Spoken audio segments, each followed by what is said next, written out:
They're going to bypass the banking system. One of the reasons why they're doing this is because the banks, once again, need to be bailed out. But the feds are going to let the banks swing in the wind, and they're going to go directly to consumer, and you're going to get your money directly from the central bank. They're not going to be bailed out this time. The Fed's going to say, you're out. We're going to go directly to consumer. Here's a CBDC.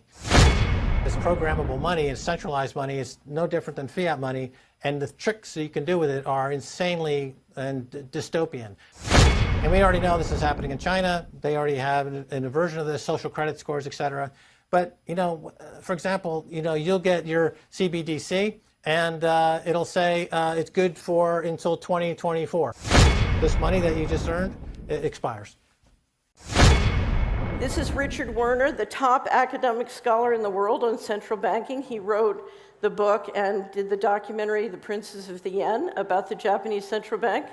Here he is in Malmo, Sweden, in May. The nature of this CBDC, what is it actually going to look like? They never talk about that. Right. But I heard one European central banker tell me what it's going to look like. He saw it to one of the old central banks in Europe that are very much promoting this. And they showed him. And, he's a top, executive director of another central bank in Europe. And there's no reason to believe that he was telling me a story. And it was around this large and would be implanted under your skin. So you might have missed what happened Wednesday afternoon at the Fed, but they started their CBDC. Maybe we should start having the conversation of, gosh, this looks like the mark of the beast. COVID makes it accelerates the process of digitalization and automatization. It legitimizes the deployment of mass surveillance, even in democratic countries, and it makes surveillance go under your skin. It's a digital currency and an all-digital system that can be controlled centrally. So, for example, we saw during COVID-19, there were rules saying you couldn't travel more than a certain amount of miles from your house, right? So there's certain behaviors you couldn't do. This is a digital system where the central bankers, and in very centralized ways, can make rules about what you can and cannot do with your money, and they can enforce the rules with total surveillance. We tend to establish the equivalence with cash, and there is a huge difference there. For example, in cash, we don't know, for example, who's using a $100 bill today. We don't know who is using a 1,000 peso bill today. A key difference with the CBDC is that central bank will have absolute control on the rules and regulations that will determine the use of that expression of central bank liability. And also, we will have the technology to enforce that. Those two issues are extremely important, and that makes a huge difference with respect to what cash is. Concerned. And it's more than just the U.S. There's a thing called the BRICS nations. BRICS stands for Brazil, Russia, India, China, South Africa. And what happened in 2021, I believe, when we abandoned Afghanistan, on that day, Saudi Arabia shifted allegiances from America, trading in dollars, petrodollars. Saudi Arabia switched sides to China and Russia. It's the end of the dollar system. So the end is near for the US dollar, and my concern is it's going to wipe out stocks, bonds, mutual funds, ETFs. Just for my generation, the boomer generation, we're in serious trouble, because the only reason our stocks, bonds, mutual funds are up is because the Fed and the Treasury just kept printing more and more money. Instead of fixing the problem from 2008, they just kept printing more money. And it's about to come to an end. So that's why when I say to people, buy gold, silver, and Bitcoin, you want to stay in what I call real assets, tangible assets. That's my opinion. Most people say buy US Treasuries. That's Harry Dent. I wouldn't trust anything printed by the US government, but that's me. I don't like anything that can be printed. So the UK is currently the head of the G7 group. That's the world's most economically advanced countries. And the UK currently chairs the G7 group. Our Chancellor, who does our economy, called Chancellor of the Exchequer, his name's Rishi Sunak. He put out this video saying that what they want to do is bring in this thing called the central banking digital currency. They want to replace fiat paper money with digital money as a competitor to Bitcoin and crypto money, right? But instead of being decentralized currency, it will be controlled by a government. It's digital currency, but controlled centrally through the banks, Bank of England. So instead of having a bank account with whatever, HSBC or Bank of America, you'll have a bank account directly with, in the American context, with the Fed. In the UK, directly with the Bank of England. You have a personal bank account, and you're given digital money in that bank account. These are called central banking digital currencies. The Chancellor of the Exchequer in the UK has already announced their intention to do this as the G7 group.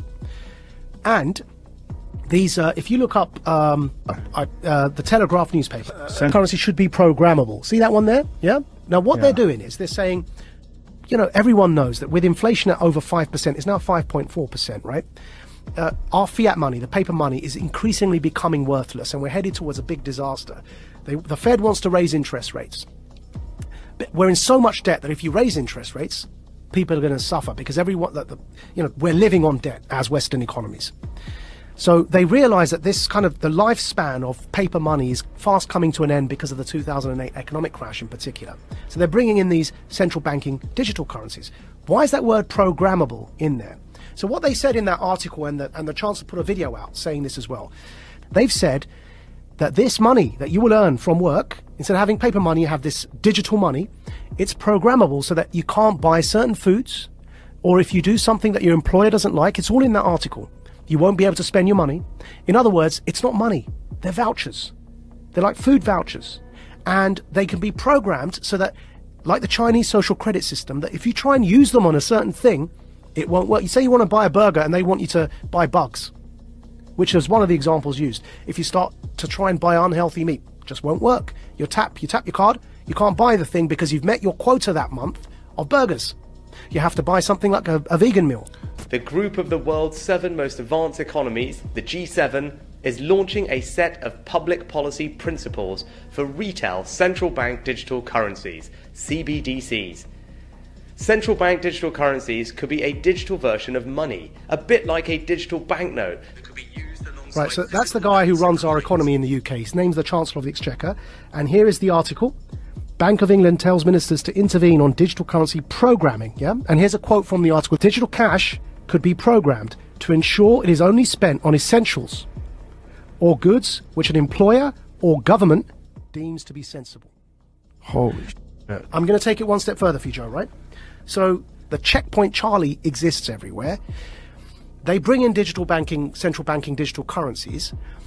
You've got a scenario now that you're checking in and out everywhere you go using vouchers that are programmed, and you can only spend where you're told you can spend them.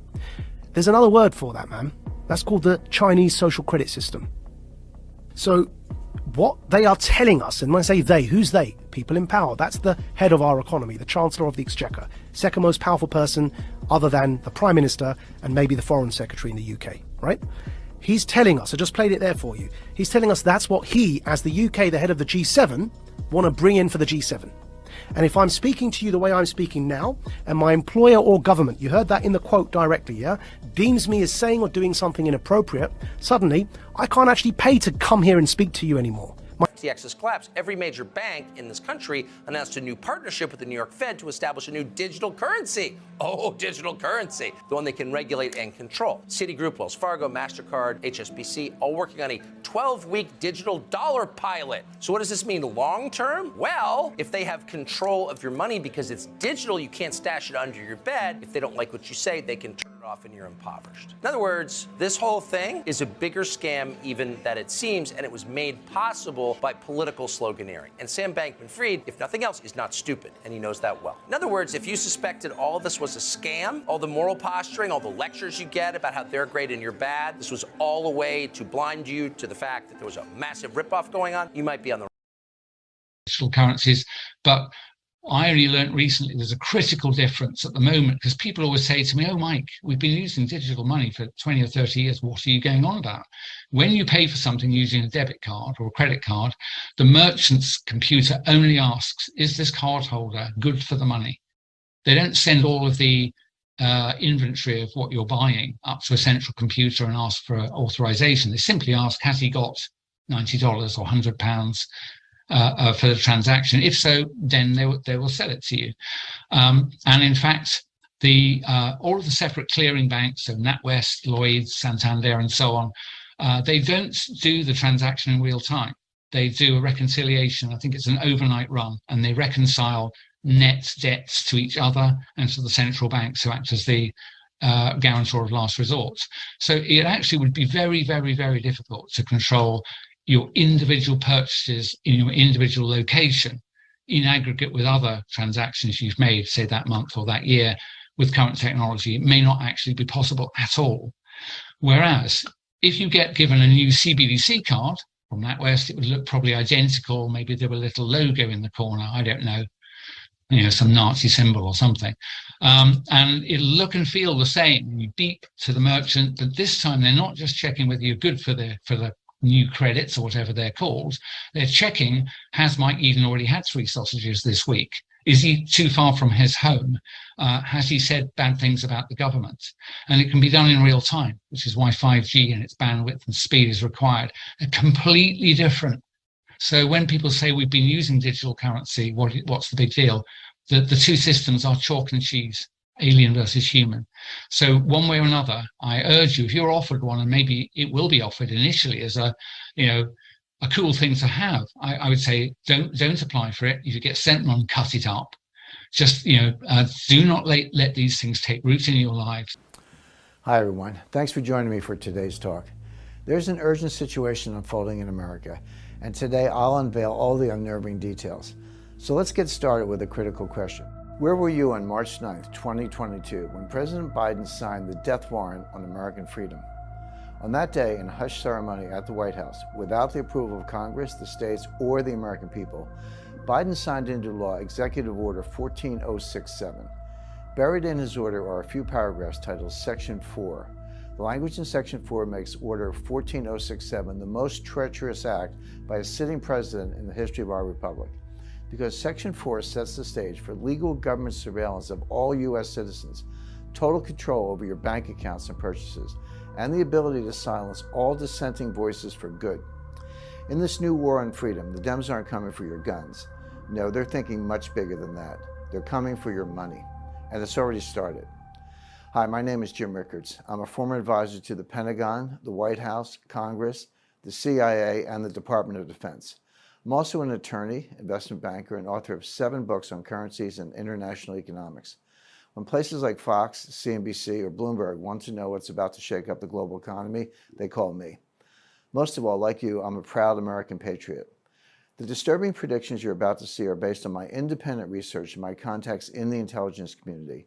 I've never made this kind of public announcement before, but it's my duty to pull the alarm. This is what I believe Section 4 of Biden's order means for all Americans. The US dollar will be made obsolete. Soon your cash will be confiscated or will simply be worthless paper. The cash currency we have now will be replaced with a new programmable digital token.